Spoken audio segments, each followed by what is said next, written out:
Namaste, welcome to another episode of Navimesh podcast. So today we had a power cut in our place, so we could not start the camera, could not start the show in time, but the power is back. So we'll continue with the reading session. Unfortunately, due to power cut and other things, the camera could not be enabled today, but in the later podcast we'll have the camera ready. So excuse us for this. And today we are going to start a new reading session of our first, actually, a fictional novel. So we normally generally do not read fiction, but to make an exception or make a new start, we're going to read a book. The book, you can see it in the picture, Marthanda Varma, a novel. So let me give you a bit of history of the novel, why I have chose this novel. Okay. So Marthanda Varma is a very, very old novel, and it is the first historical fiction in Malayalam. So that's a very interesting story. So let's read the preface to actually get an understanding. So this book is translated by C.V. Raman Pillai. So who is Raman Pillai? So he is a he's a diplomat. No, I think, okay, I'm getting it wrong. So the translation is by G.S. Iyer. So G.S. Iyer is a career diplomat. He's also a scholar in Malayalam and Tamil, okay, and has rendered several classics from these languages into English. He has, as a diplomat, he has served in China, Japan, Iran, Nepal, Bhutan, and the US, and was India's ambassador to Morocco, Mexico, and several Central American states.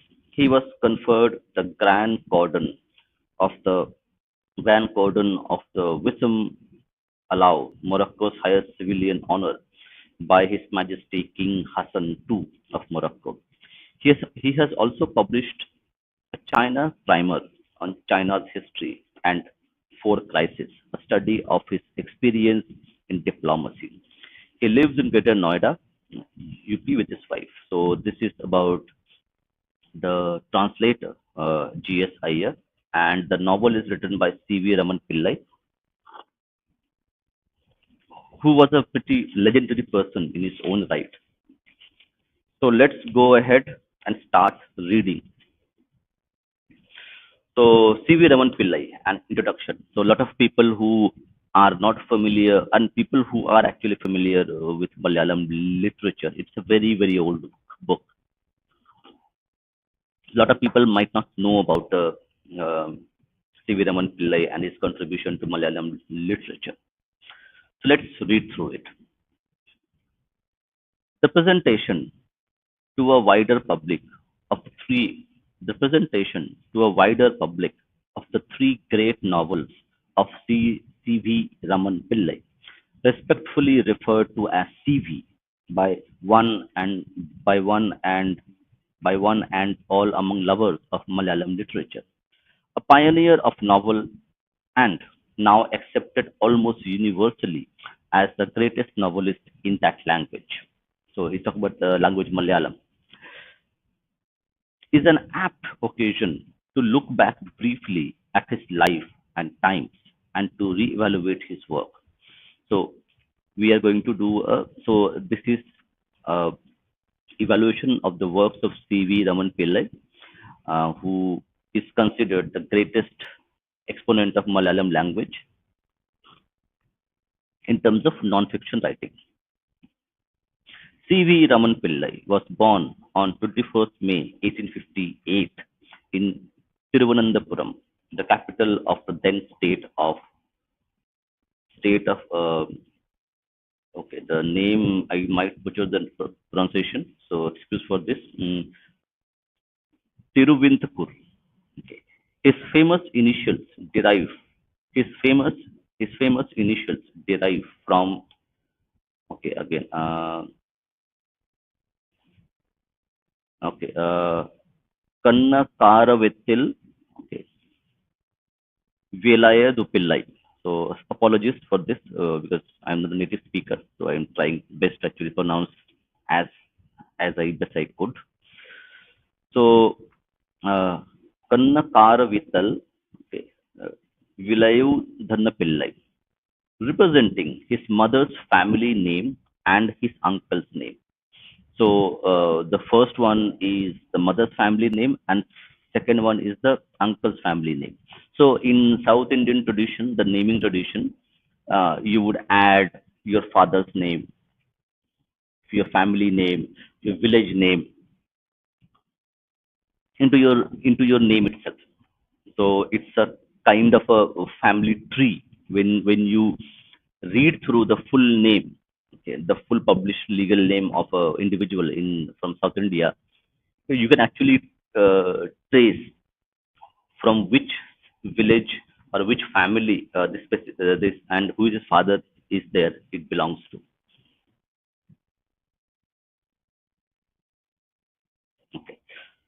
Representing his mother's family name and his uncle's name in accordance with the matrilineal tradition of those times. Every self-respecting Malayali has a mm, Veetuparu, literally home name. Veetuparu, literally home name, the title by which one's family is known. So you have a family name.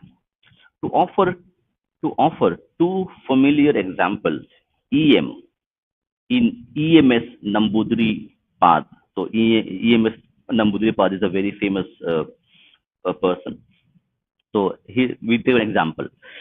EM in EMS Nambudri Pad and PT in PT Usha are both okay, Veetuparu.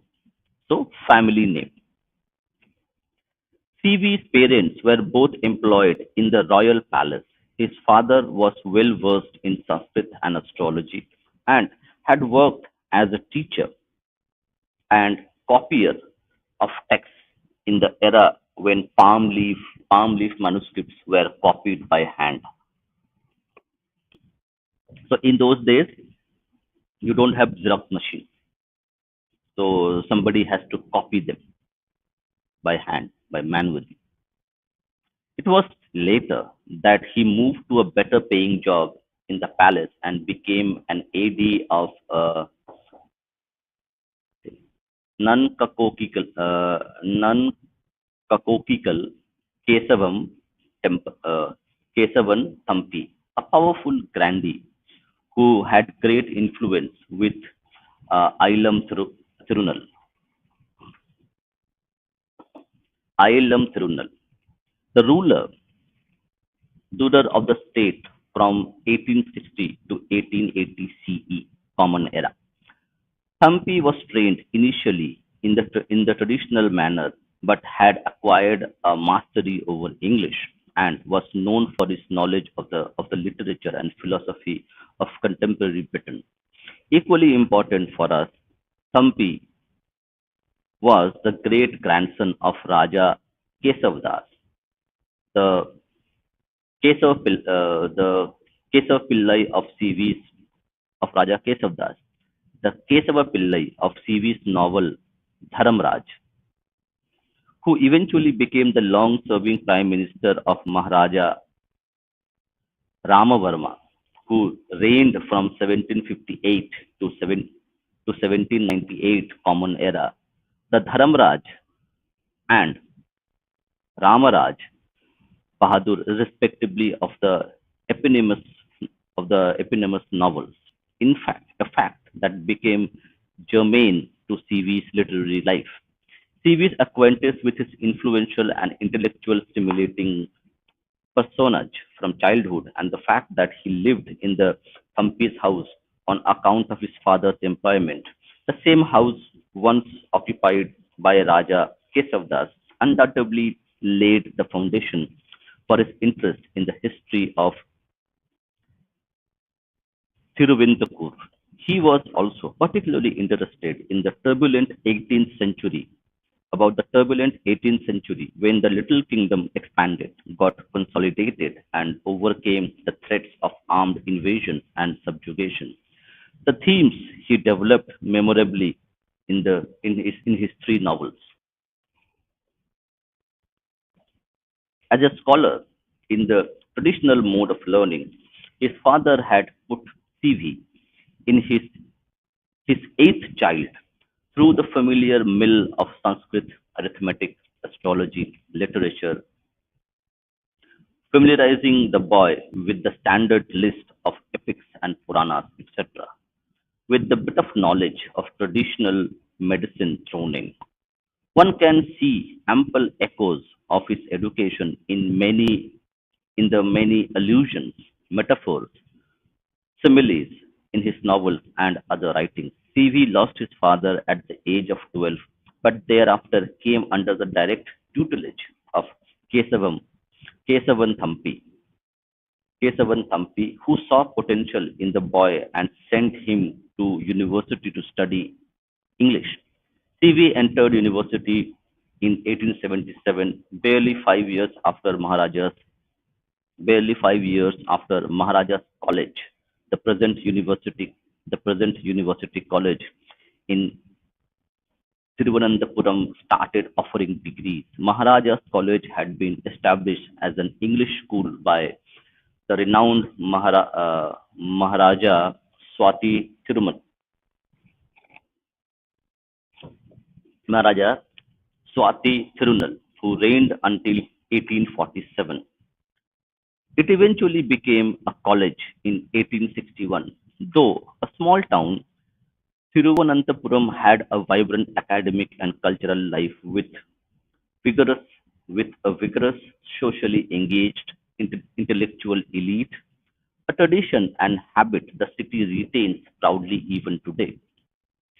We may briefly note how a fruitful academic life left some important impressions on CV that, that are relevant for our appreciation of his literary activities. The exposure to English language and literature was, of course, the most significant. CV and his contemporaries were the first modern intellectuals and creative artists of India to absorb and internalize the liberal intellectual tradition of the West. All this obviously left a profound impression on all of them and on the literary, political, and social campaigns they led in every region of India over the next half a century and beyond. Secondly, CV became familiar with English literature, especially Shakespeare's work. He was a regular participant in theatrical presentations of Shakespeare in English. This experience encouraged him to attempt writing light comedies, which were presented on stage with considerable success during his lifetime. The first of these, okay, again, I need to read and try to pronounce them as best as possible. Okay, Chandra Chandramukhi Vilasam. Okay. Chandramukhi Vilasam was presented successfully in 1885. It was one of the pioneering works of modern drama in Malayalam. The works, full of elusive conversations and clever repartees, demonstrated his skill in characterization, crafting of dialogue, and most important of all, became evidence of his famed fidelity in the speech, rendering of speech rhythms that were heard all around him. These experiments in literature also laid the foundation for his celebrated skill in creating scenes so dramatic that they have been enacted on stage without any editing or alteration. That's very interesting to note that he was so brilliant at creating dramatic scenes that they could be put on stage without any changes because they were so perfect in nature. such that the novels comfortably transform themselves into perfectly comprehensible and effectively presented plays. So you could directly translate his novels into plays without making a single change. Eh, Generally, when you adapt a novel for a stage play, you would make some changes, but his work was so perfect that you don't have to do it anymore. TV's growing years also saw him exposed to of quality performances of Kathakali, Kathakali as Thiruvananthapuram emerged as a great center of dance drama during that time, mostly thanks to the patronage of Maharaja Uttaram Thirunal and Swati Thirunal's younger brother and successor, who had set up a palace Kathakali troupe who had set up a palace, Kathakali troupe, Kathakali troupe, which included the best performers of the time. CV's familiarity with the performances held in the held in the Sri Padmanabha Swami temple. So this is a very famous temple in Kerala. Sri Sri Padma Padmanabha Swami in temple at the time made him an informed critic. He could sing Kathakali compositions beautifully enough to conduct a performance at the professional level. Allusions to Kathakali are abundant in his novels. More importantly, the atmosphere, indeed the very structure of Dharmaraj, owes much to CV's passionate interest in Kathakali. Thus, appreciation for the novel is enhanced by the reader's knowledge of the structure of a Kathakali text. CV, the novelist, was born only after undergoing another significant experience, something noted but not seriously analyzed by his critics in Malayalam. On the account, on the account of, on the account of a combination of squeamishness in dealing with a delicate personal experience of an honored author and unfamiliarity with the means of applying the effects of such deep experiences into literary criticism. After graduating in 1881, CV was in a position where he could have easily landed himself a good government job, but he was more interested in working as an activist than as an official. His family circumstances, however, did not permit him the indulgence of devoting all his time to matters of activism. Therefore, he decided to try his hand at journalism. However, his journalistic efforts were not taken kindly by the rulers, preventing him from getting a suitable position.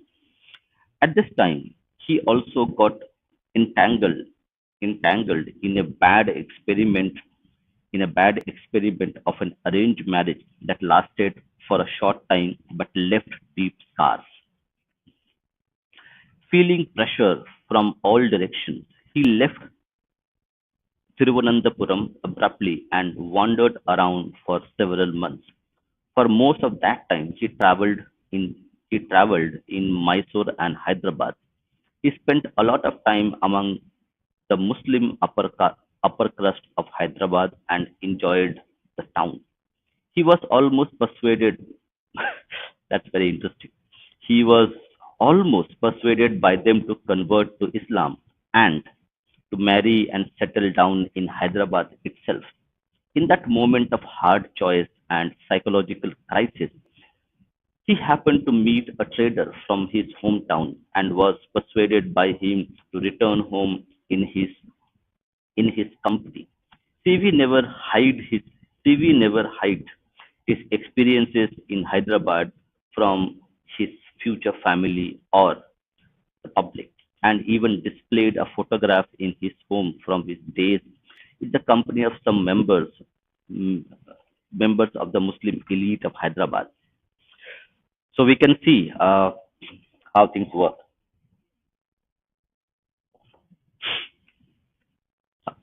Nor nor was he reluctant to talk about that experience. Evident from a record of his reminiscence about that time, it was a miraculous escape from an otherwise disastrous perver- perversion.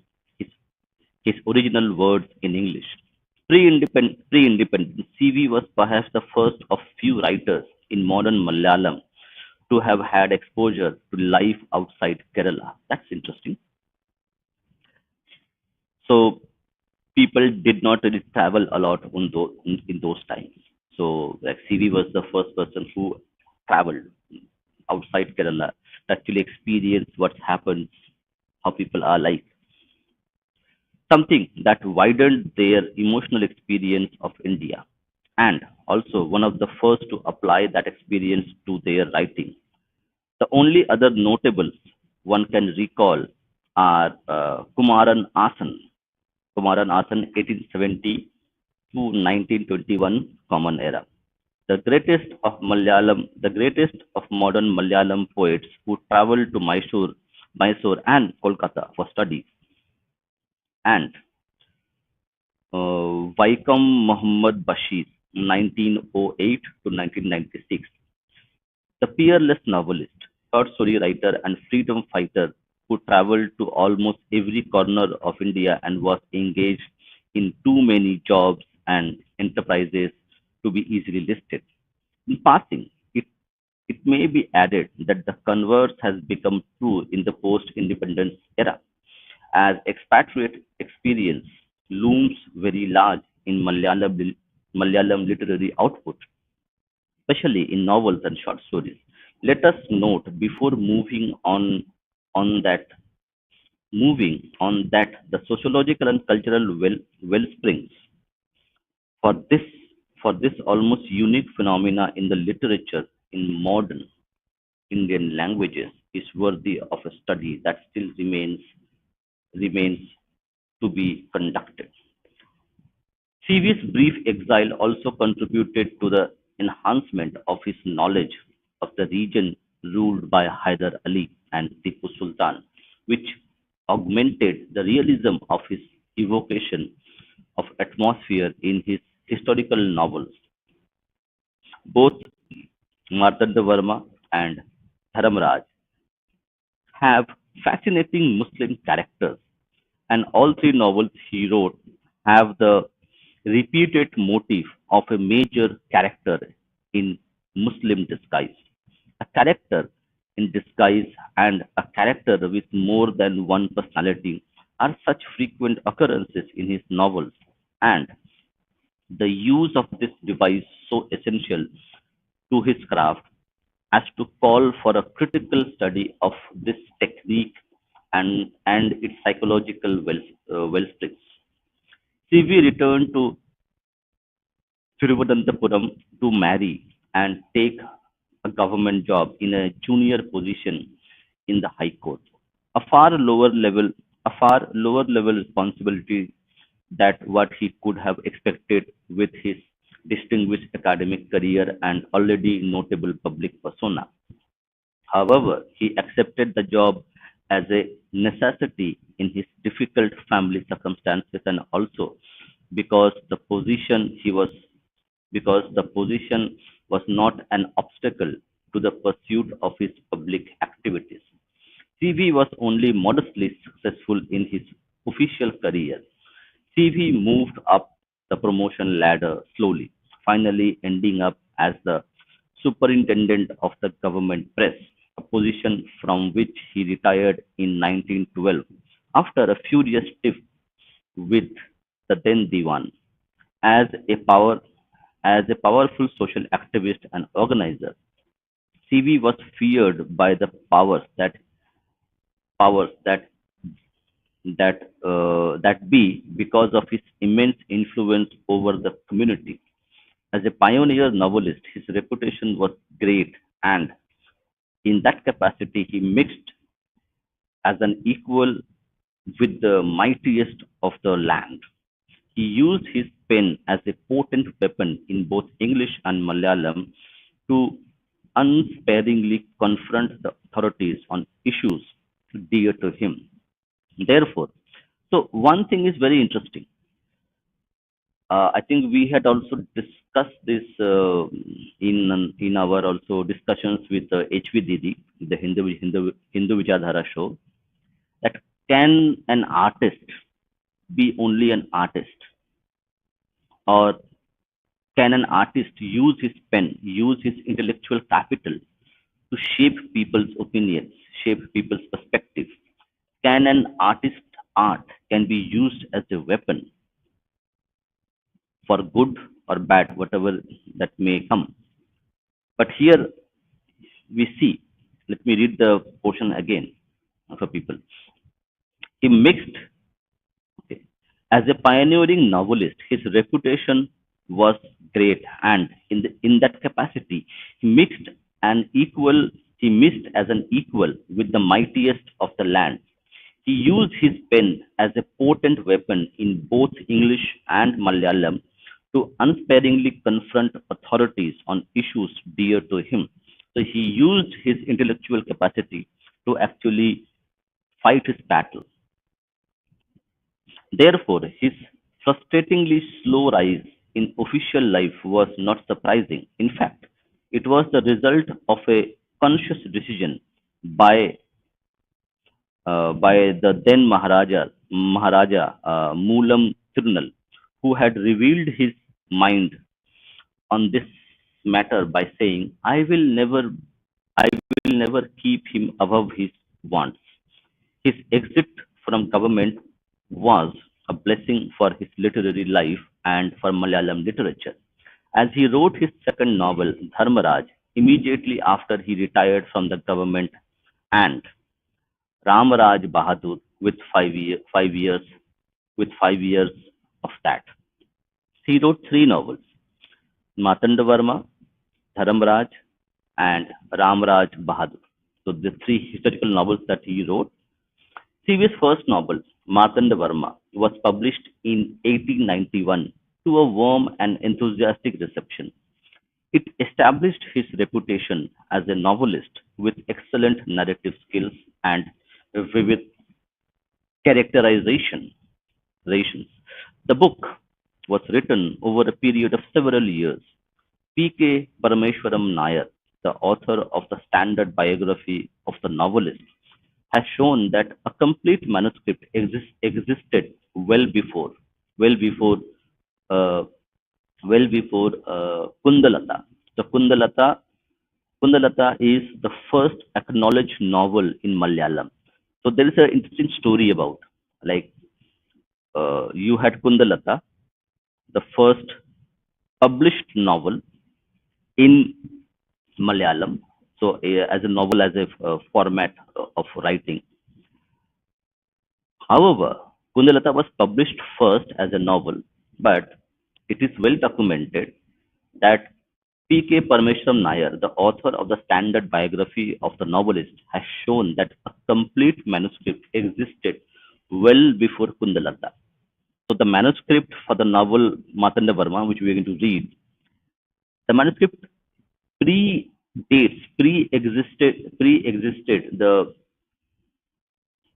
the publication of Kundalata, the first published novel in Malayalam language. The first acknowledged novel. So now also, well before Kundalata, the first acknowledged novel in Malayalam was published in 1887. Even the celebrated Indulekha O Chandu, even the celebrated Indulekha O Chandu Menon's masterpiece beat Marthanda Varma to the press. To the press.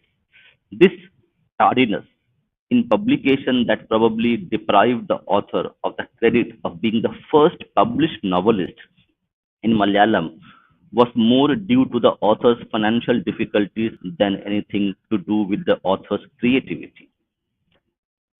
The manuscript was ready, but it could not get published because of financial and other issues.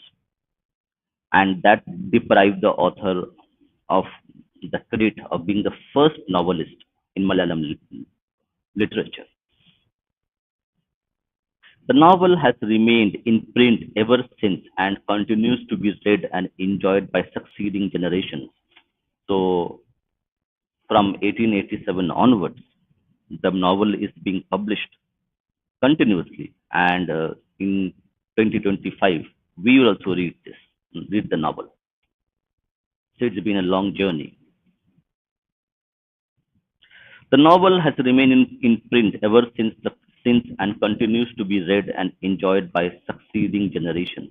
It was also made into a movie in the earliest days of Malayalam cinema. However, since he didn't attempt another novel for a long time after Marthanda Varma's publication, malicious rumors started to circulate questioning whether CV was indeed the author of Marthanda Varma. All these doubters were probably answered when CV finally returned to the field to write Dharmaraj over over a six and a half month period, an extraordinary burst of creative energy for a 54-year-old man. Publishing it in 1913, in the preface to the novel, he claimed that his age-induced inertia was disturbed by the enthusiastic pleas of the youth of the next generation who wanted to punish him for the of offense of having written Marthanda Varma, and therefore he was taking up the work of the presenting theology based on the life of based on the life based on the life of famous divan of 18th century, okay, Thiruvitankur. Obviously, it was no momentary impulse that created the next two very complex and subtle novels, nor did the plan get shaped merely because of the enthusiastic pleas of his young acolytes. The theme had been maturing in his mind for a long time, and the novels were fruition of the theme that lived with him since the days of his childhood, when he had been exposed to the triumphs and tragedy of Raja Kesavadasa's life. Dharmaraj. Dharmaraj dealt with the days of the Diwan's life as a young assistant to the Maharaja, while Ramraj Bahadur published in two parts in 1918 and 1919 dealt with the era's greatest crisis for Tiruventrakur, Tipu Sultan's invasion. CV did begin the third novel with the tentative title. Okay, maybe let me just read it. Dishta, Dishta Damstram. In English, it translates as the fang of fate.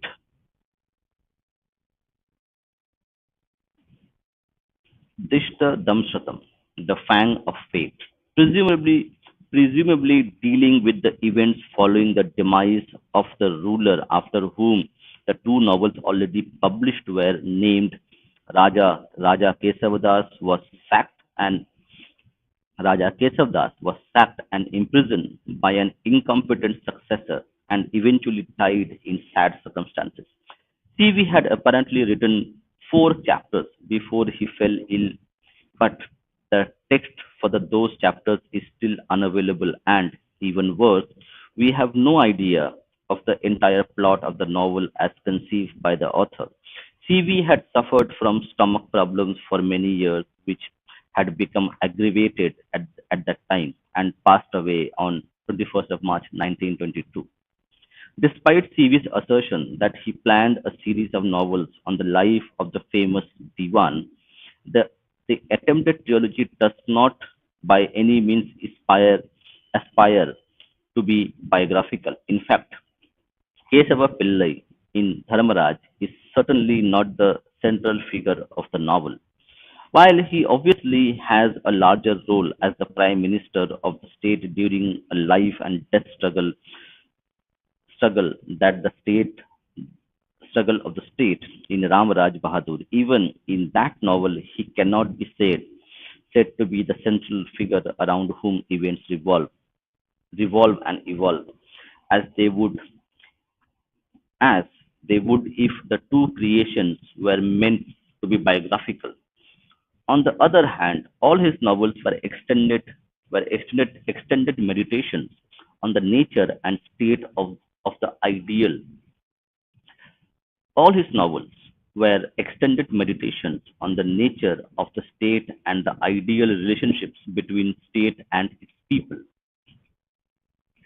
To the extent, so in many we see in many ways that that we live in a democracy. So democracy is a new invention, but we did not have democracy 200 years ago, 250 years ago. But how the rulers would rule, how the what is the relationship between the praja and the raja, the ruler and the ruled, and it so you had feudalism and you had many other ways of governing a state. However, in our literature, in our modern literature, especially the atrocity literature, the previous rulers were generally shown in the light where they are uh, being tyrant, they are being oppressive to their praja. But specific to India, not in general, but there are some exceptions. But in general, the people of the state and the people and the Raja who ruled, they had a pretty good relationship. It was not that okay, they were oppressing the people every time. And we see what happens here. The ideal relationship between the state and its people, to that extent, calling them historical novels, and CV, a historical novel writer, could well be off the mark.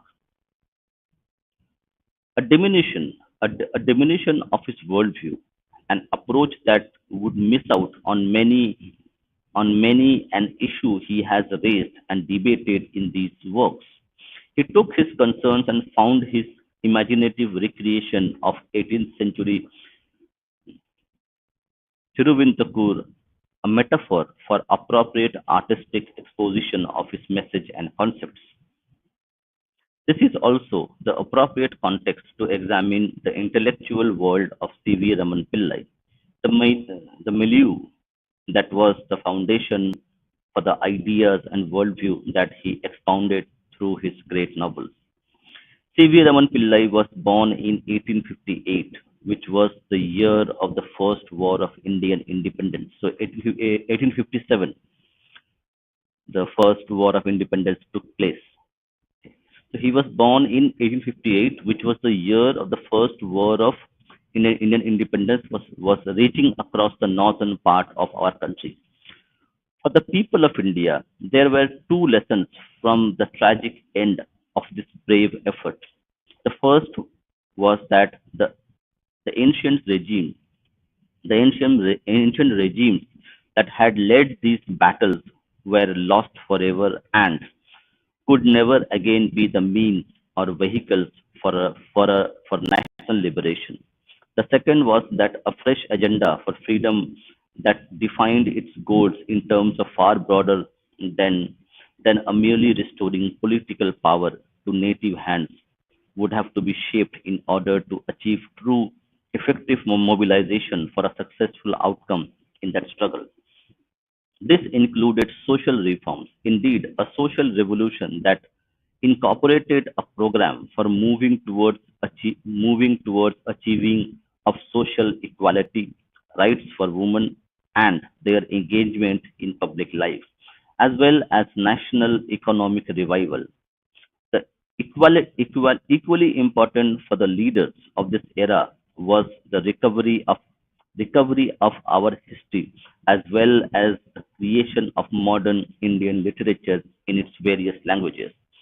It would be worthwhile to notice how Bal Gangadhar Tilak, Rabindranath Tagore, Motilal Nehru, Swami Vivekananda, Mahatma Gandhi, to mention only a few of those illustrious names among the reformers, political leaders and masters of literature born in the decade after the fire of revolt was put down, pioneered the great Indian revival that culminated in freedom for the nation and its comprehensive rejuvenation.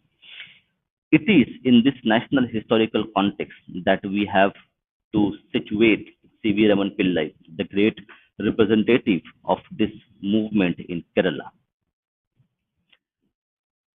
The generation that grew up in the generation that grew up in the aftermath of the tragedy of 1857 recognized that the most important lesson from the failed events in 1857 was that the basis was that the basis for that uprising was not viable any longer for achieving national liberation. A sad fact, a sad fact recognized by Bahadur Shah Zafar too, in his exile and imprisonment. If India was to be unified nation rather than a mere phenomena, what was needed was the cultivation of a new theory for that nation that incorporated not just political unity but broader reforms. Political unity emerged from the recovery of recovery of Indian history and through the work through the work of defining nationhood of India, beginning with the rediscovery of the Ashokan inscription and later research on our ancient cultural heritage, the memory of which had dimmed with passing time. Even a generally accepted chronology of ancient Indian history could be established only after this labor. The wellspring, the wellspring for the social and economic reform agenda of the new leadership came from their okay, new leadership came from their having imbibed the best lesson of Western thought, making them fully open to the positive impact of the intellectual revolution that was taking place at the time in Western countries, especially in Great Britain. Though English education was introduced in India for the infamous purpose of providing clerks, interesting note, note it down. Though English education was introduced in India for the infamous purpose of providing clerks to serve the British rule, there were quite different unintended consequences of this plan. So we have to understand. So there is been a lot of uh, empire apologists who would mention that British did this, did that. The important context is why British did those things in India. Is it to help the native people or to serve their own purpose, serve their own self-interest? So it needs to be noted that though English education was introduced in India for the infamous purpose of providing clerks to serve in the British rule, there were quite different unintended consequences of this plan, as a large number of propagators were genuine educators committed to widening the mental horizon of their disciples. So, although the intention of the British was not to help Indians, by virtue of its side effects or its after effects, people got educated. People were teaching, were genuine teachers, and they broadened the minds of the Indian youth who were studying English. But you cannot absolve the British Empire that okay, because their education policy created very good intellectual people, The British were actually good, and let's allow the British to rule India for another 1,000 years. I don't remember, don't understand the logic that people apply who think the British rule was the greatest rule that India ever had. The British were virtuous, compassionate towards Indians.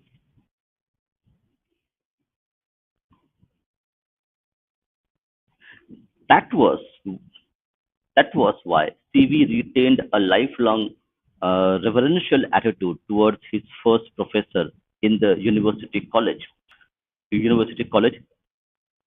Thiruvananthapuram, Professor Rose and Harvey, and maintained a correspondence with both of them throughout their lives. So these educators who came and taught the Indian students, they were doing their job. Okay.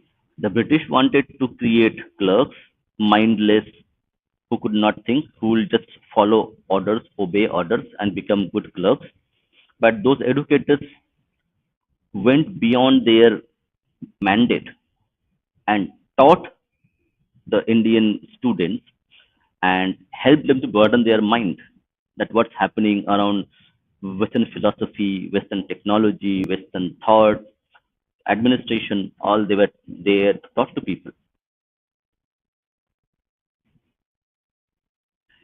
It was no accident that Maharaja Vishakham Thirunal, who ruled from 1880 to 1885, Common Era, extolled the two professors as the master tillers, master tillers of the intellectual soil of Travancore, original in English.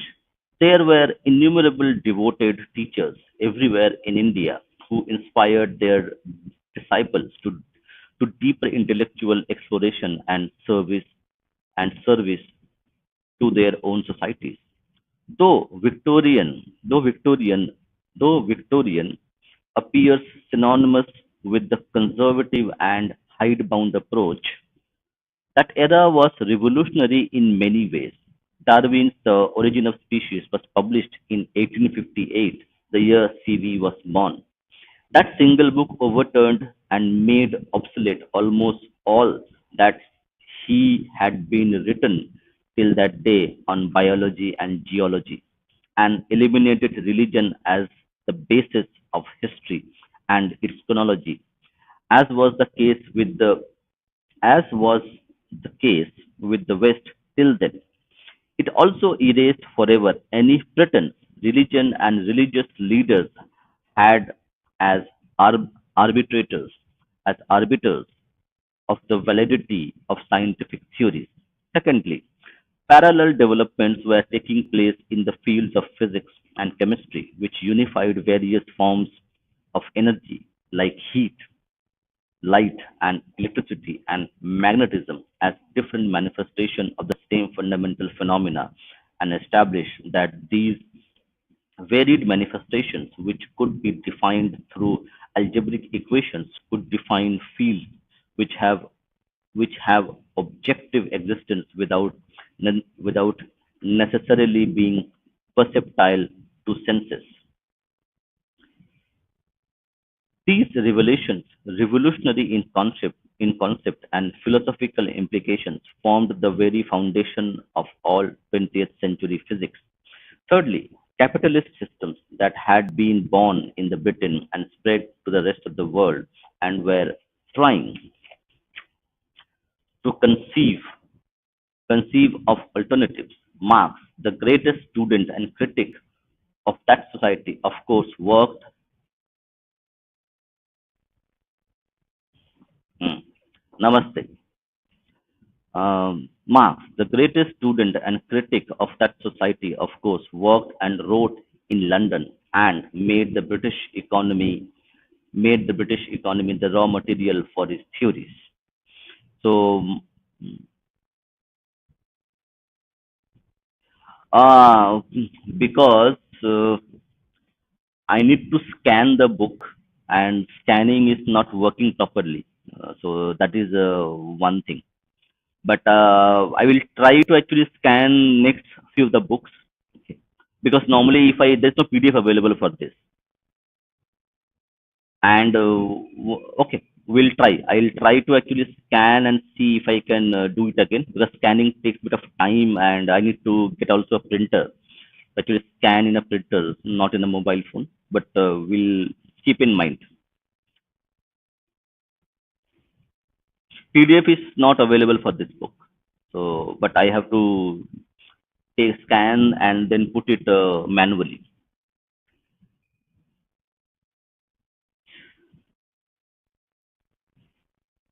Okay. Mm, Marx, the greatest student and critic of the society, of course, worked and wrote in London and made the British economy the raw material for his theories.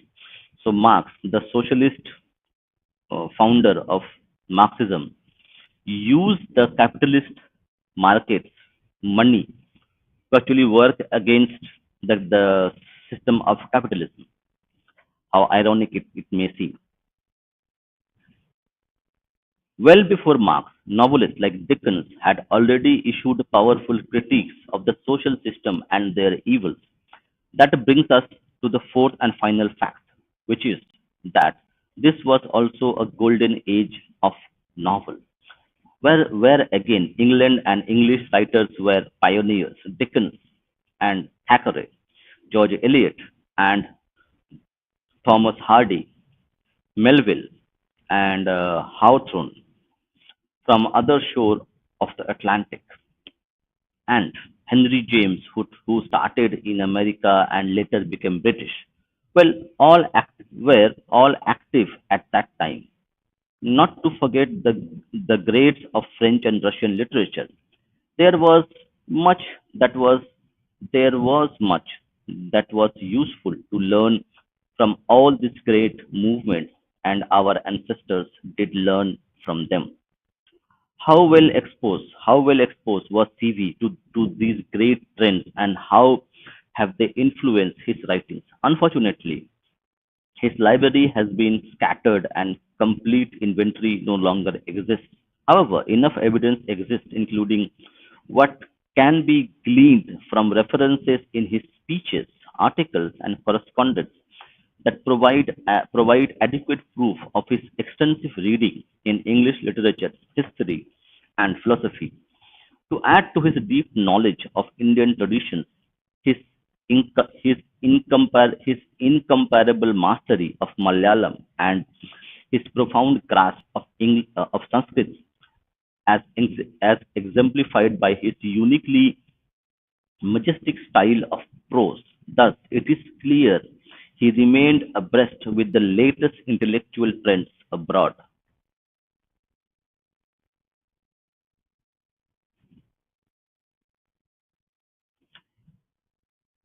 Yeah, I understand. What will so if the PDF is available, I'll put the PDF anyway. But if the PDF is not available, I'll try to scan them and put them on the screen.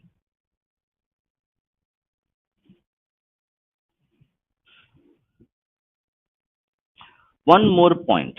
One more point remains to be addressed. Why did CV work exclusively through the medium of historical novels? Very interesting question has been asked by the translator. That why he wrote only historical novels, not anything else. One can, of course, argue that there is really no such genre. A novel in a contemporary setting will effectively become a historical novel for a reader reading it several decades later. Interesting. So, but this novel itself is historical in nature, because it talks about King Marthandavarma, who was a historical figure. But let's read through it. One can, of course, argue that there is really no such genre. A novel in a contemporary setting will effectively become a historical novel for a reader reading it several decades later. Similarly, novels set in a period few decades earlier, like War and Peace, can be or need not be considered historical novels. Still, an answer can be attempted in the case of C.V. Raman Pillai.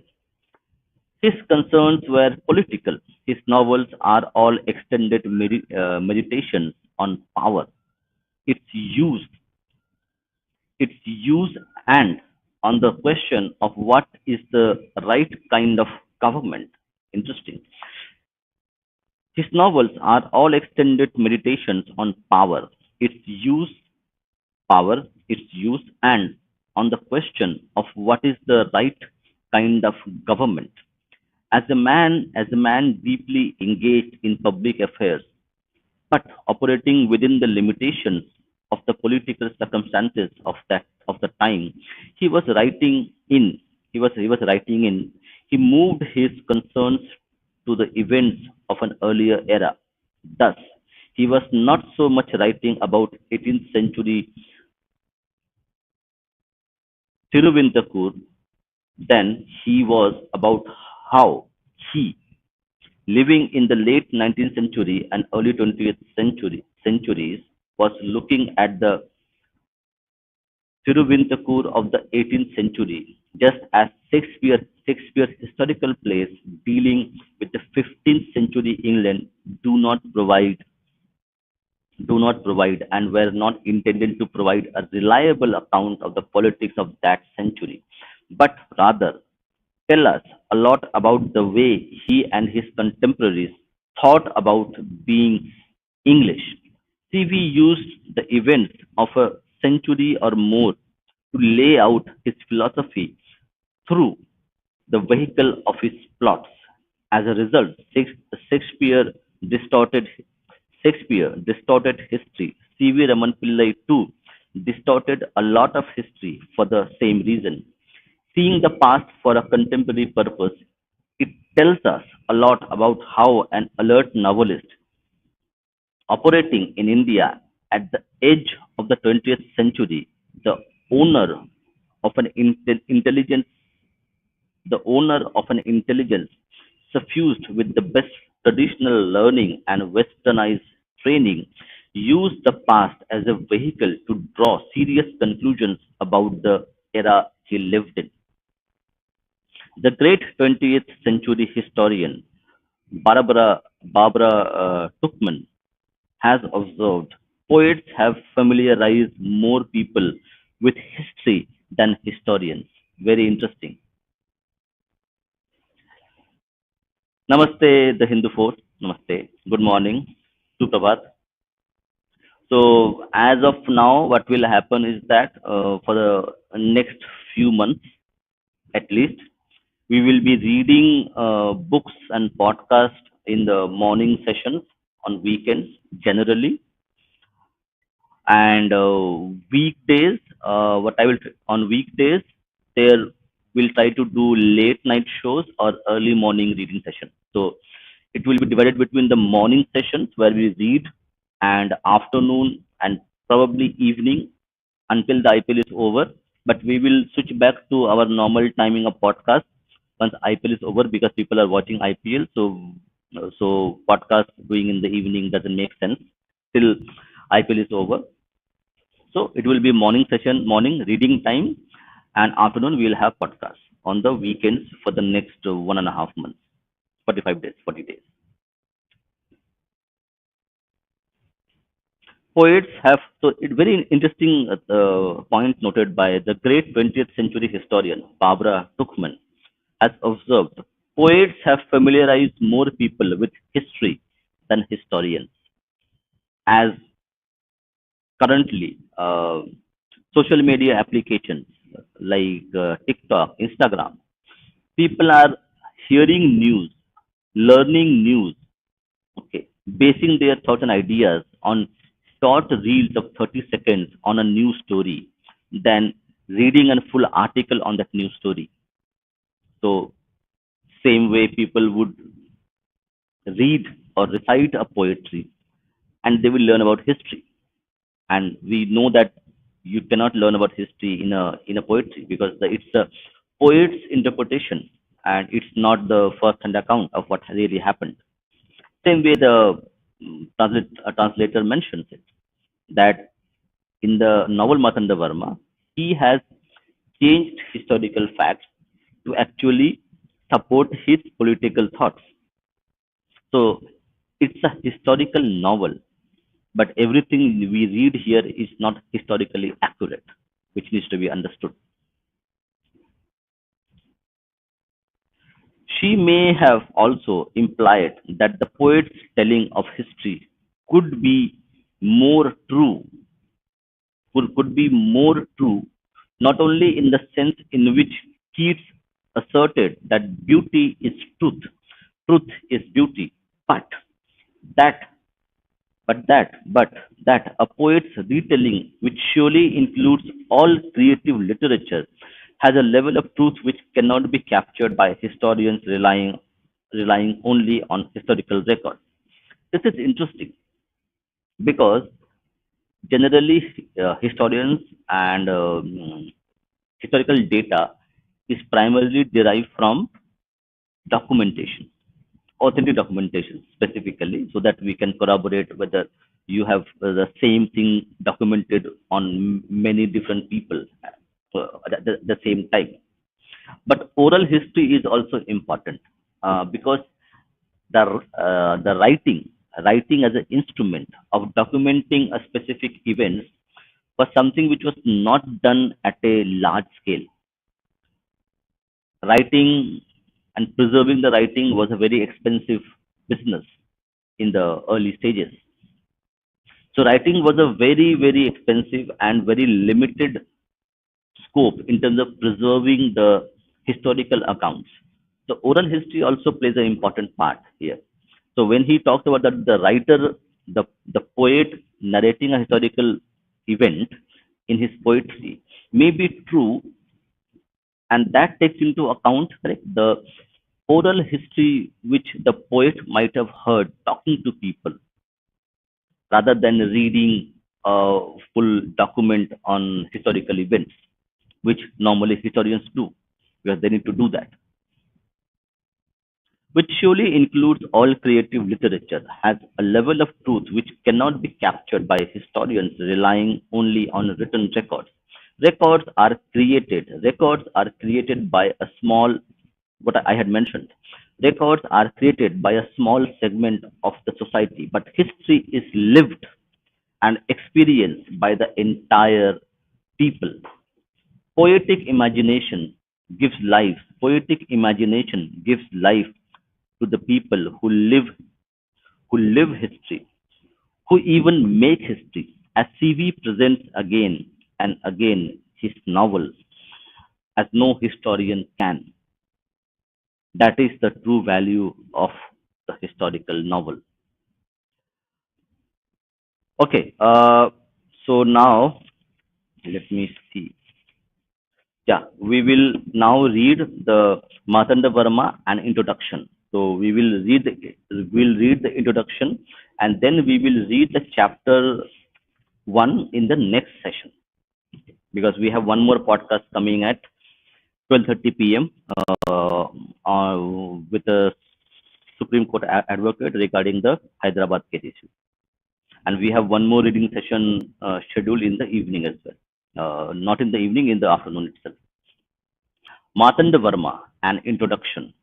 When Marthanda Varma was first published, CV used to frequently talk about how he had enjoyed reading reading Walter Scott's novels, especially Ivanhoe. This generated a major industry. This generated a major industry in Malayalam literary criticism of claiming that CV's work was derived from Scott. This was, of course, doing him great injustice, even in the case of his first attempt at novel writing, Marthanda Varma. It is not clear why CV himself pointed his critics in the direction, pointed his critics in that direction. Perhaps he was deliberately distracting them from looking too closely at his true objectives, something potentially quite controversial in that era. We will return to his point when we get back to studying Marthanda Varma in some detail. The background for the novel was quite well known at the time of its composition, but is almost totally forgotten now. That's why we are reading the book, the novel itself. The background for the novel was quite well known at the time of its composition, but almost totally forgotten now. It is a tribute to CV's compelling narrative skills that the novel has remained in print and has been read by a very large segment of the population in later generations, demonstrating that the now obscure historical background of this novel was no barrier to the pleasures derived from reading it. Around 1728 Common Era, as the ruler of Venad, the the southernmost of the principalities of India, lay dying. His sons attempted a change in the rules of succession in alliance with a group of eight feudal chiefdoms controlling the areas and around the capital. In and around the capital,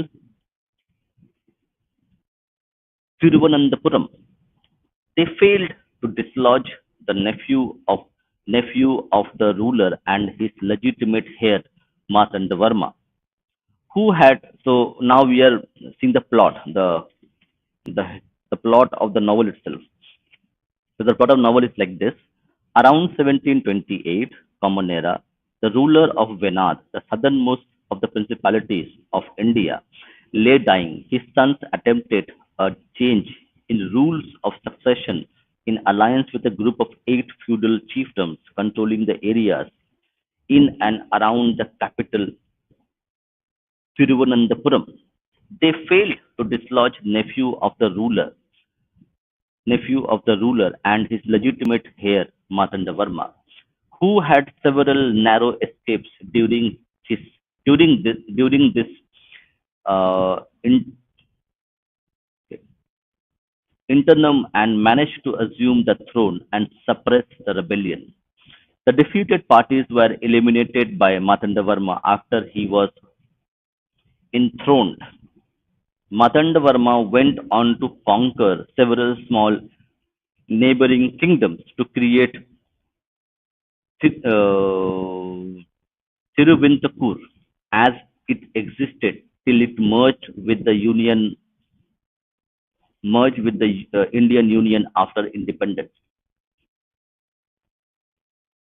Tiruvitankur was an important trading state, with a considerable part of its revenue coming from the export of pepper.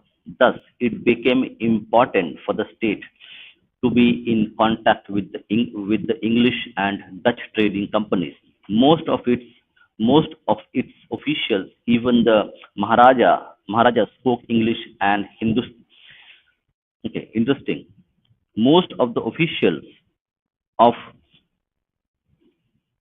Tiruvantakur, officials, even the Maharaja, spoke English and Hindustani. I don't know what Hindustani exactly means, but Hindustani language. So people in the audience can tell me what does mean by when he says Hindustani language.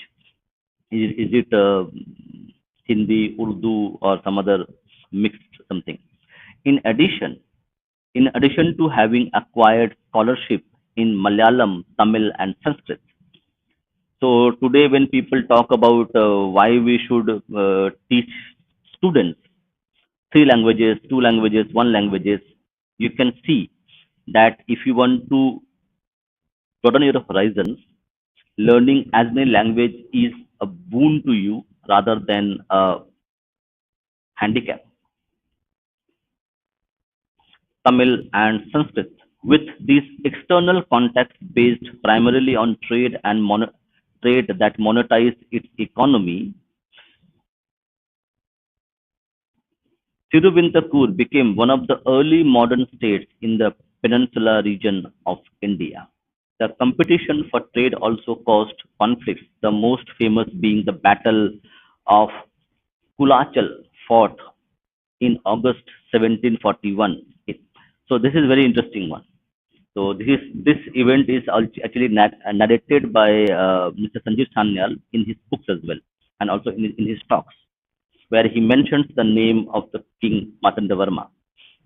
The competition for trade also caused conflicts, the most famous being the Battle of Kulachal, fought in August 1741, in which the Dutch were defeated by the navy of Maharaja, perhaps the only battle in which an Indian ruler triumphed over a Western military power. Marthandavarma deserves to be remembered for that. A few years before his death, Marthandavarma decided to do an unusual thing. He dedicated the kingdom to Sri Padmanabha, Sri Padmanabha, the deity of a major temple in Thiruvananthapuram, and proclaimed that he and his successors would manage the affairs of the state only as a deity's representatives, with no ownership of the kingdom like many great decisions. This was an idealistic move with eminently pragmatic implications. It made rebellions impossible as they were considered as acts against divinity.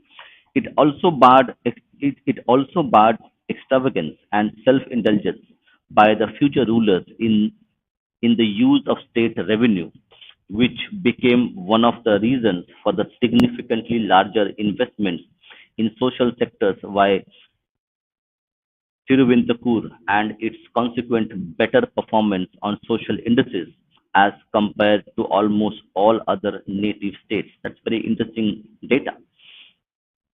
Nor did the rulers possess royal trappings such as thrones, scepters, and crowns or collections of precious stones to be displayed in museums or to later become subjects of subjects for litigation because everything belonged to the deity.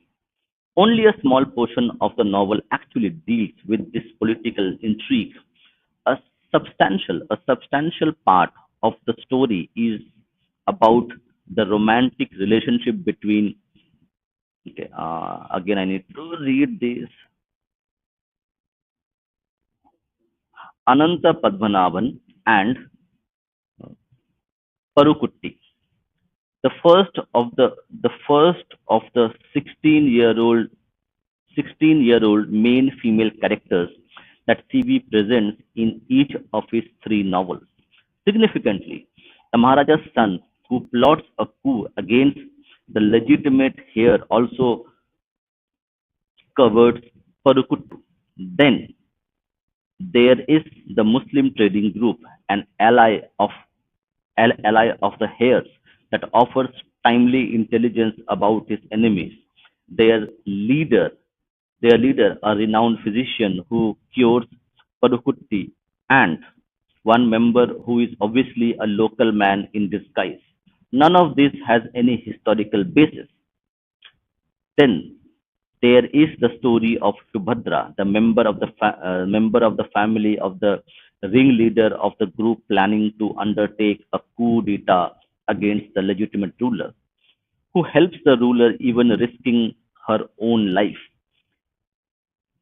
Parallel to her work in gathering intelligence about the plots against Marthandavarma, altering, alt, okay, alerting him about them and taking practical actions to protect him. She also helps the heroine recover her lover. Thus, Subhadra becomes the central character holding other themes. The intrigue, the intrigue against the ruler and the love story of Parukuttu, Parukutti, Parukutti and the love story of Parukutti and Ananthapadmanabhan together in a coherent coherent whole. She is an illustrious example of an individual who overcomes the narrow confines of an identity based on loyalty or community and manages to express allegiance to the modern state that brings various identities together in a larger whole. The second fascinating element of the novel is the role played by the Muslim trading group, an okay, an okay, an itinerant company. Okay, an itinerant company that allies with the prince against the intrigue of the feudal lords. CV had, of course, spent some time in Hyderabad among the Muslim elite of that city. His mental struggle to make a choice between home to which he belonged and the new society which perhaps welcomed him and consoled him in his hour of rejection by his own society is, is surely reflected in the hopelessness felt by the Ananthapadmanabhan, who is caught with a no exit strategy with respect to the Pathan camp. Was there was there a Sulaikha in real life too who released CV to return to his old life? One can only speculate. This is the appropriate context to consider briefly CV's use of disguise that goes far beyond what Walter Scott achieved in Ivanhoe. In Scott's work, disguise is only used for surprise and suspense, but in CV's novels, disguise is inherent to the character in his split personality at best or hypocritical double dealing at worst. His is used deliberately as no woman character in CV novel is ever in disguise, an overt sign of the honesty and uprightness that CV saw and extolled in women. We have already alluded to the widespread belief, to some extent promoted by CV himself, that he was inspired by Ivanhoe while composing Marthandavarma. The story style or plot of the latter has little to do with English novel. Why did CV encourage such speculation? The core issue that Marthanda Varma is an political novel, the first of its kind in Malayalam, is now generally accepted. However, if we put ourselves in CV's position in 1890, such an open claim would hardly have been safe for him. Another disguise was in order, this time as a protective cover. Thus, it is probable that the superficial similarities between the two heroes noticed by some readers encouraged the author to promote idea of English novel as his inspiration. A major political issue that was of deep interest to CV was the domination of outsiders in the power structure of Tiruvindakur. This was almost inevitable in the political context where the Maharaja had to operate as per the diktats of the British. One of the important instruments of such control was the Diwan, an appointed prime minister, inevitably an outsider in those days.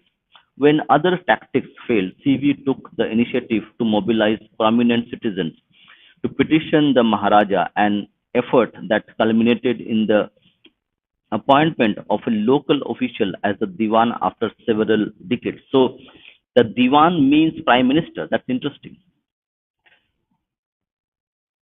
Local official as the Diwan after several decades. Marthanda Varma anticipates this memorial when Mangoikkal Kuruppu, the loyal rural landowner, bluntly chastises the prince about seeking aid from outsiders to defend his throne, when his own faithful subjects awaited his command to serve him. Interesting. In the novel Marthandavarma, there is a scene. Marthandavarma anticipates this memorial when Mangoikkal Kuruppu, the loyal rural landowner, bluntly chastises the prince about seeking aid from outsiders to defend his throne, when his own faithful subjects awaited his command to serve him. This theme segues segues into the larger message of the unity of the people in any political entity that transcends lesser identities and fish outs prints engendered by them, so as to unite the nation and strengthen it to overcome internal subversion and external threats. While these issues obtain powerful and effective treatment in both Dharmaraj and Ramraj Bahadur, we obtain excellent glimpses of the theme in Marthandavarma 2. In chapter 2, there is a scene where uh, Chanan, where a Chanan, a person of what was deemed to be low caste, directs the prince hide hide in the hollow of the jackfruit tree. Note: caste references such as Chanan, Komatti, Pattar, and others have been retained here as in the original novel. The prince's escape in this manner is a historical fact, and the tree still survives minus most of the branches. While the tradition of a Chanan helping the priest did exist, the Maharaja himself believed that the deity Sri Padmanabha had appeared as a boy to help him escape his foes, which is why he got a temple built for the child Krishna at the very spot. Thus, C.V. boldly made the providential escape of the prince not an act of providence, but that of loyalty performed by one of his humblest subjects. Similarly, the historical Marthandavarma later in his life dedicated his kingdom to the deity Sri Padmanabha. After he had stabilized his rule, the hero of the novel proclaims his commitment to do so even as he prepares to ascend the throne. Thus, the country is now owned by the people, and the ruler becomes the responsible caretaker of their welfare and progress with no claim to owning the state. The unity between monarch and his people, between the ruler and the people in the broader context shown shown of the limits imposed by systems of governance is spelled out by none other than Hakim, the wise Muslim physician, in the last chapter of the novel when he advises the newly installed Maharaja that the true fortress that protects a ruler, amongst other things, is his concern for his people, a logical companion of Machiavelli's statement. The best fortress for the prince is to be loved by the people.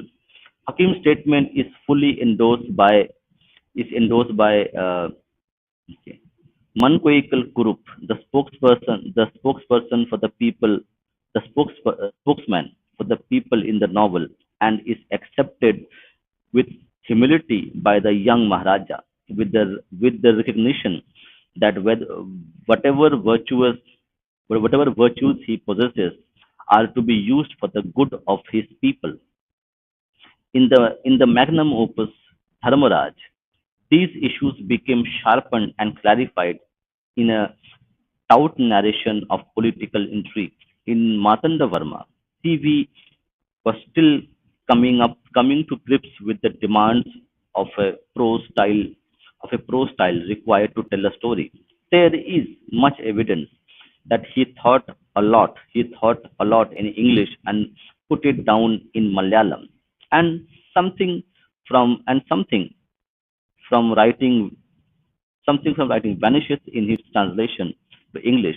At the same time, flashes of his power to write a set piece, to evoke the atmosphere and write powerful dialogue in simple language can be fully seen in Marthandavarma. The same is true for his capacity to delineate humble and ordinary folk with authenticity, as seen most famously in the case of old Sanku Asan, but also with Anantham, the wife of uh, the wife uh, the wife of Sundaryam, and the